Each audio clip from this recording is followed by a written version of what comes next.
An old family picture from 1890 reveals a terrifying detail. When zoomed in, antique dealer Rebecca Martinez had been attending estate sales for over 20 years, but something about the Victorian mansion in Salem, Massachusetts made her uneasy. The Whitmore estate had been sealed for decades after the last family member died without heirs. As she browsed through dusty rooms filled with period furniture and artifacts, Rebecca found herself drawn to an ornate wooden frame hanging in the dimly lit hallway. The photograph inside was typical of late 19th century family portraits. A stern-looking family of 5 posed rigidly in their Sunday best. The father, a distinguished man with a thick moustache, stood behind his seated wife, while their 3 children, 2 girls and a boy, were arranged around them. The date 1890 was inscribed in fading ink at the bottom of the frame.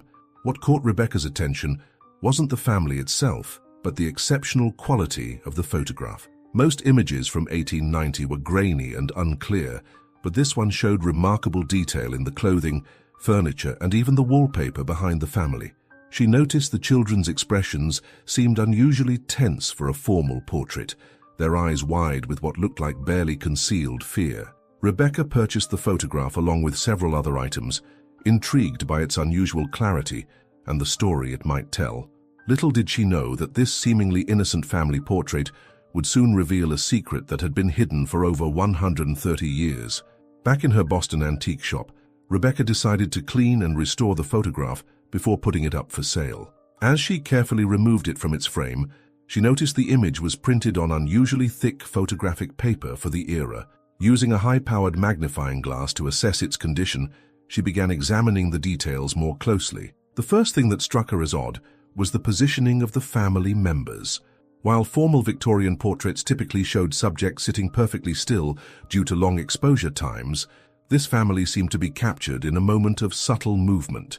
The mother's hand was slightly blurred as if she had been trembling, and the youngest child's eyes were looking off to the side, rather than at the camera. But it was when Rebecca focused on the background that she noticed something truly disturbing. In the ornate mirror hanging on the wall behind the family, she could see a reflection that didn't match what was in the room. Instead of showing the photographer or the camera equipment, the mirror revealed what appeared to be several shadowy figures standing behind where the photographer should have been. Rebecca adjusted her magnifying glass and looked closer. The figures in the mirror were dressed in dark clothing and appeared to be holding what looked like restraints or ropes. Her hands began to shake as she realized this might not be a willing family portrait at all. She immediately called her friend, Dr.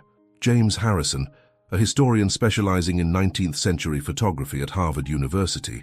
Dr. Harrison arrived at Rebecca's shop the next morning, skeptical but curious about her claims. As he examined the photograph under professional-grade equipment, his expression grew increasingly serious.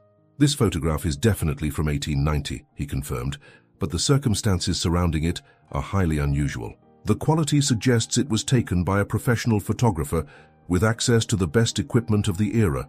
His examination revealed additional disturbing details. The children's clothing, while expensive, showed signs of being hastily put on.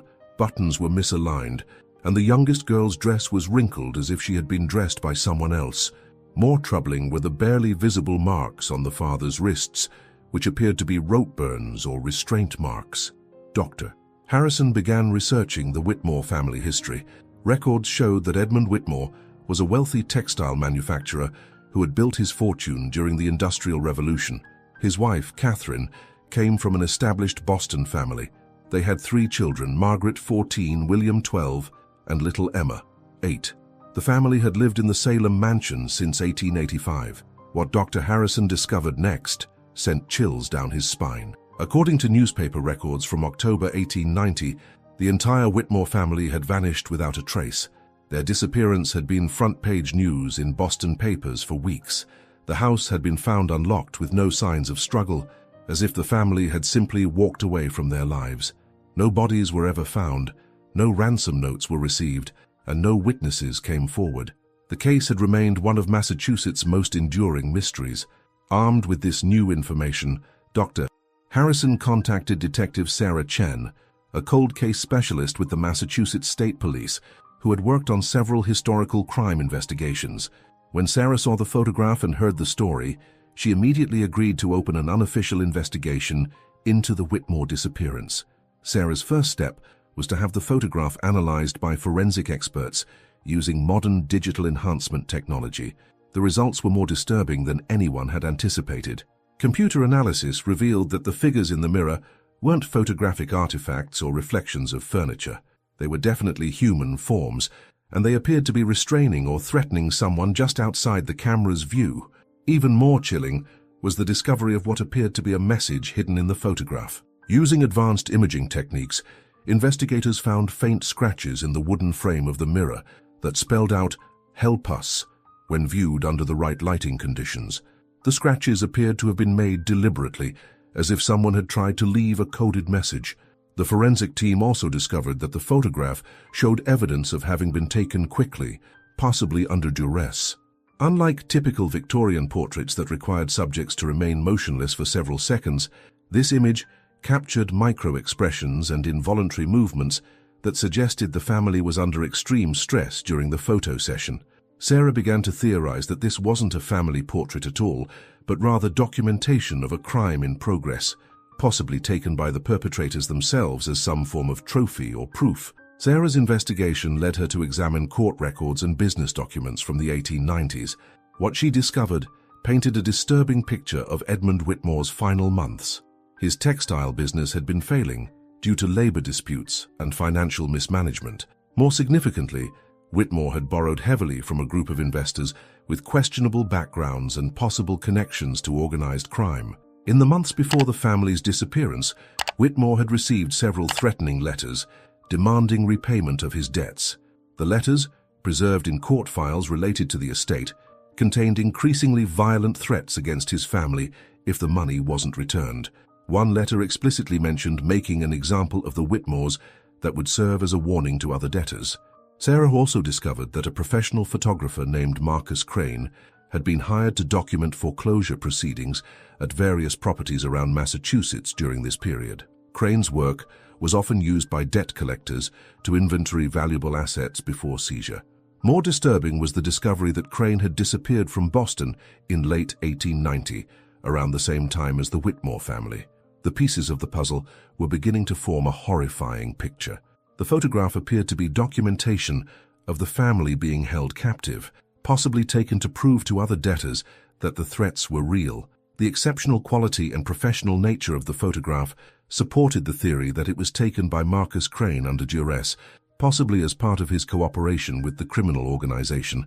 Sarah's research into Marcus Crane revealed a tragic story of a man caught between his artistic integrity and criminal coercion.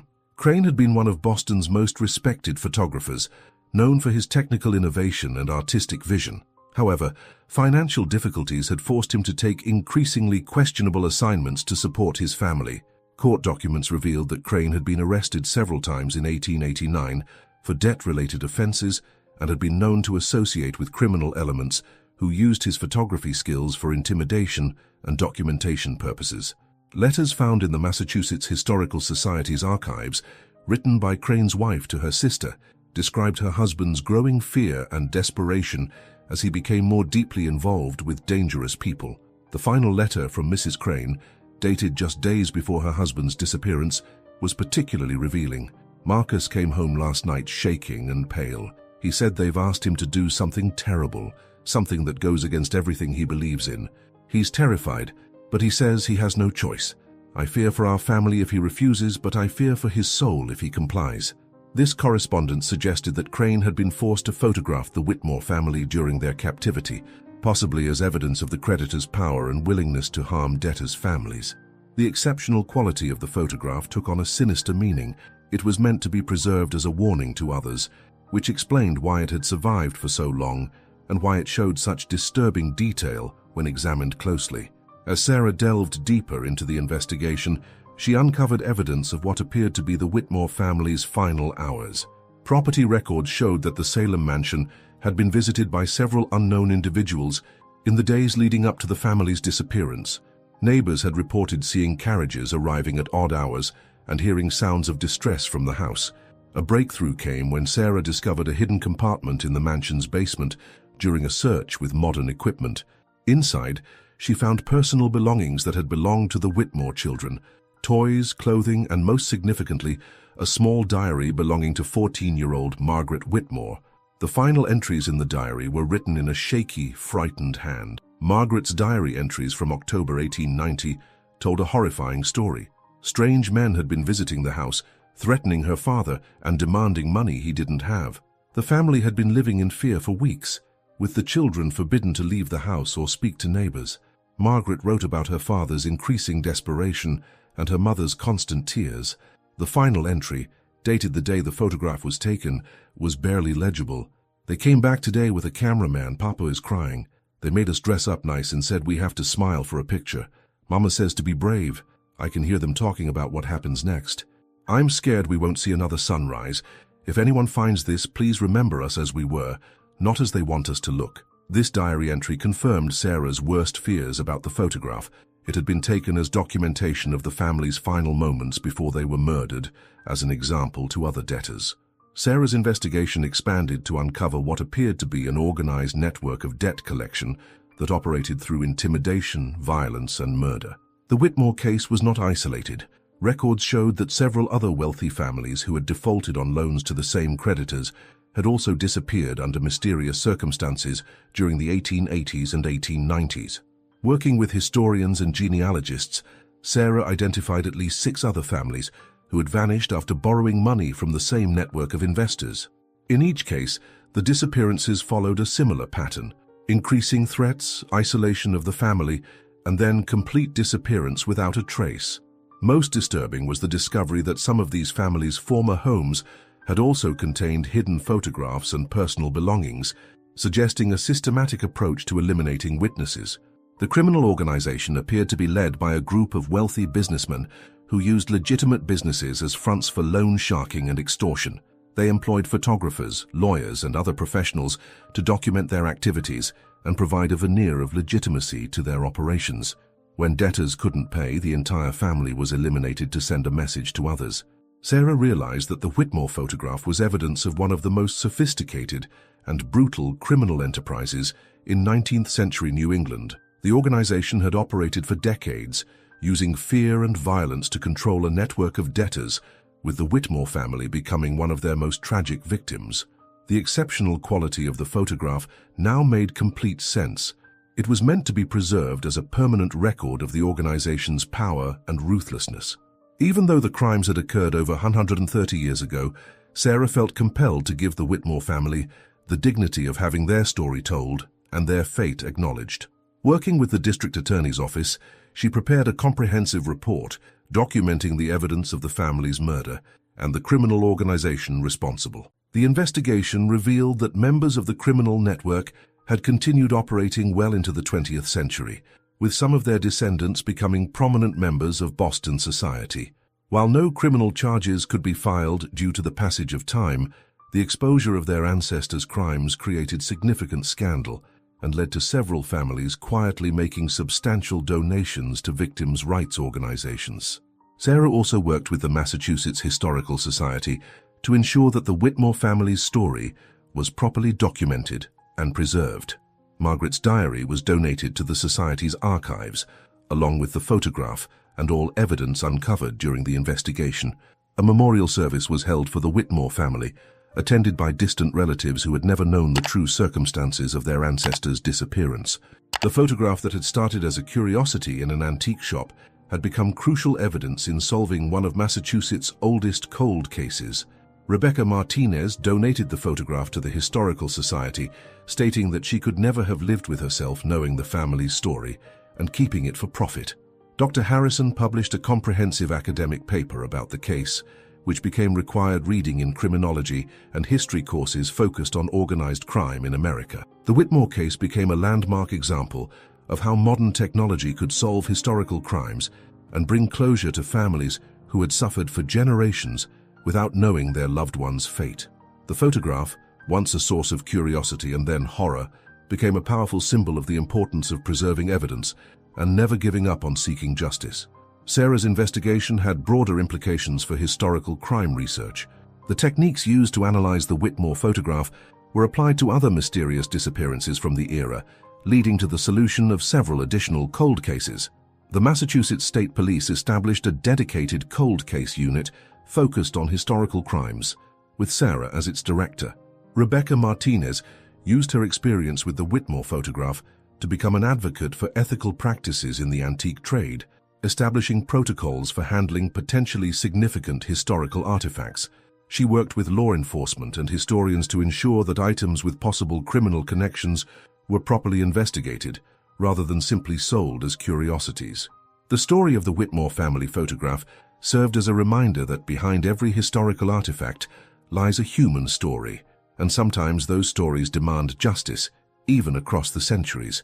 The terrifying detail revealed when the 1890 photograph was zoomed in, the evidence of a family's final moments, had finally allowed their voices to be heard and their tragedy to be acknowledged. Margaret Whitmore's final diary entry had asked that the family be remembered as we were, not as they want us to look. Thanks to the courage of those who refused to let their story remain hidden, the Whitmore family was finally remembered, not as victims frozen in a moment of terror, but as a loving family whose lives were cut short by greed and violence, and whose memory deserved to be honored and preserved for future generations.